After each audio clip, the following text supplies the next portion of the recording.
This 80-year-old murder case was just blown wide open. Imagine a town that's terrified of the sunset. A place where a hooded man with a gun could just appear out of the dark, turning a quiet lover's lane into a scene of pure horror. For 10 weeks in 1946, this wasn't a movie, it was real life for the people of Texarkana. The attacker, known only as the Phantom Killer, vanished without a trace, leaving behind one of America's most terrifying ghost stories. But after nearly 80 years, a massive release of FBI files is finally shedding new light on who he might have been, and the mistakes that let him get away with murder. This is the story of the Texarkana Moonlight Murders, one of the most infamous unsolved cold cases in Texas history. In the spring of 1946, America was on a high, celebrating the end of World War II. Soldiers were coming home, families were together again, and the future felt bright. And that feeling was definitely alive in Texarkana, a pretty unique city that literally straddles the border of Texas and Arkansas. One side of the street is in one state, the other side is in another. It was a bustling, optimistic, all-American town. But underneath all that hope, there was a hidden vulnerability. Young couples, just looking for a little privacy, often drove out to the quiet, tree-lined roads at the edge of town. These were the lovers' lanes, an unspoken part of life for young people in the 1940s. They were quiet, they were dark, and they offered a feeling of freedom. But that isolation also made them the perfect hunting ground. On February 22, 1946, just as the town was getting used to this new era of peace, that feeling of safety was shattered forever. A shadow was about to fall over Texarkana, and nobody saw it coming. The first attack. It was just before midnight when 25-year-old Jimmy Hollis and his 19-year-old girlfriend, Mary Jean Larry, were parked on a secluded road. Suddenly, a bright flashlight beam blasted through their window, blinding them. A tall man was standing there, his face hidden behind a crude white mask with holes cut out for his eyes like a pillowcase. And he was holding a gun. The masked man ordered Jimmy out of the car and told him to take off his pants. When Jimmy did, the attacker pistol-whipped him with brutal force, fracturing his skull. He then told Mary Jean to run. As she scrambled away in terror, he chased her down. After a brutal assault, the headlights of an approaching car apparently spooked the attacker, and he disappeared into the darkness as fast as he had appeared. Incredibly, both Jimmy and Mary Jean survived. They gave the police a description: a tall man in a white mask. But in a town that wasn't used to such random motiveless violence, their story was met with some skepticism. Authorities thought it might have been someone the couple knew. Of course, they had no idea that this was just the beginning, the first bloody act in a spree of terror that would quickly turn to murder. The Phantom had his first taste of violence, and he was nowhere near finished. A pattern of terror. For a month, a tense quiet settled over Texarkana. Then, on March 24th, the Phantom came back. The bodies of 29-year-old Richard Griffin and 17-year-old Polly Ann Moore were found in their parked car on another lover's lane. Both had been shot in the back of the head with a .32 caliber pistol. Evidence showed they were likely killed outside the car and then put back inside. And that's when the real panic set in. The media, both local and national, jumped on the story. It was the Texarkana Gazette that gave him the name that would become legend: the Phantom Killer. The story of a hooded murderer stalking couples in the moonlight was a national sensation. The town of Texarkana changed overnight. Fear took over daily life. Hardware stores completely sold out of guns, ammunition, and door locks. People created their own curfews, locking themselves inside their homes as soon as the sun went down. The police were getting desperate.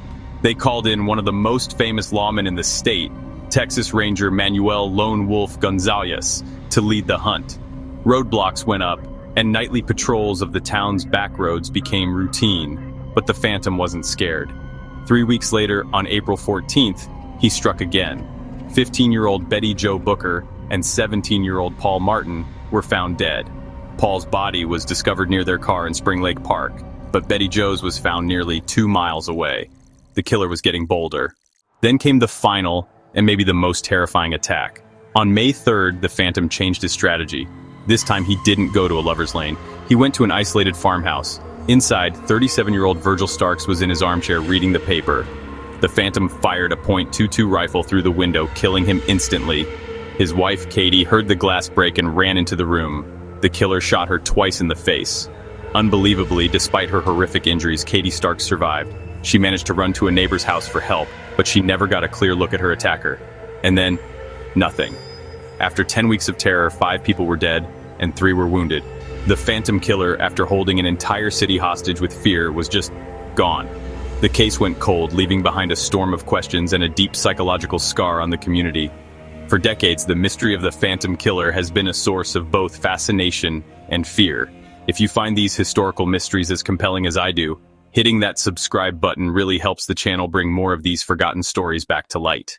For over 70 years, the case was frozen in time, a dark piece of American folklore. The story was made famous by the 1976 horror movie, The Town That Dreaded Sundown, which blurred the line between fact and fiction for a whole new generation. But not long ago, something huge happened. The FBI released over 1,000 pages of its original investigative files on the Texarkana Moonlight Murders. Now, these documents don't have a smoking gun that names the killer, but they do give us an incredible, unprecedented look into the frantic investigation and help us finally understand why the Phantom was never caught. The files show an investigation that was basically stuck in the past. You have to remember, in 1946, forensic science was nothing like it is today. DNA was still decades away. The files show that crime scenes were often contaminated. Ballistics did confirm the same .32 caliber pistol was used in a few of the murders, which linked them together, but the gun itself was never found. Fingerprints were lifted and hundreds of suspects were questioned, but without modern technology, it was almost impossible to connect a person to the physical evidence. The files also detail the massive number of leads and suspects. At one point, over 400 people were brought in for questioning. There were false confessions, like one from a University of Arkansas student who claimed responsibility in a suicide note. Another man walked into a Los Angeles police station saying he was his own suspect. But his story didn't add up. The police were chasing ghosts. Most importantly, the files confirm what investigators have long suspected about the main person of interest, a career criminal named Ewell Swinney. So who was this guy, Ewell Swinney? He was a 29-year-old small-time crook with a history of things like car theft and counterfeiting. A sharp investigator from the Arkansas State Police, Max Tackett, noticed a strange pattern. On the night of each murder, a car was stolen nearby, only to be found abandoned later. This key detail led him right to Swinney. When police staked out one of those stolen cars, they arrested Swinney's wife, Peggy, when she tried to pick it up. Under questioning, Peggy broke down. She told them everything. She said her husband, Ewell, was the Phantom Killer.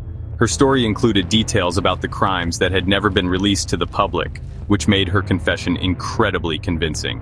The police were sure they had their man, but they hit a brick wall. See, back then, there was a law that said a wife could not be forced to testify against her own husband. Peggy soon took back her confession, probably because she was scared of Swinney or of getting in trouble herself. Without her testimony, the case against Ewell Swinney fell apart. There was a lot of circumstantial evidence, but it wasn't enough for a murder conviction. Frustrated, prosecutors charged him as a habitual offender for the car thefts, and he was sentenced to life in prison. And after he was locked up, the murders stopped. Swinney was paroled in 1973 and died in a Dallas nursing home in 1994, never admitting to being the Phantom Killer. The lead investigators on the case went to their graves believing he was the one responsible. But without a confession or solid proof, the question still hangs in the air. Was Swinney the sadistic killer who terrorized a city? Or was he just another dead end in a case full of them? The Texarkana Moonlight Murders are much more than just a cold case. They're a chilling reminder of a time when a single masked man could paralyze an entire city with fear and then just melt back into the night. Those FBI files haven't solved the mystery, but they have shown us the real-life struggle to catch a killer in an age before modern policing. They show us an investigation that was fighting an uphill battle against contaminated evidence, problems between two different states, and a legal loophole that might have let a monster walk free. The Phantom Killer inspired urban legends like the Hookman and left a legacy of fear that haunted the area for generations. To this day, the community of Texarkana has a complicated relationship with its dark past, even showing the movie inspired by the attacks in the very park where one of the murders happened. The case remains open, a haunting piece of American history.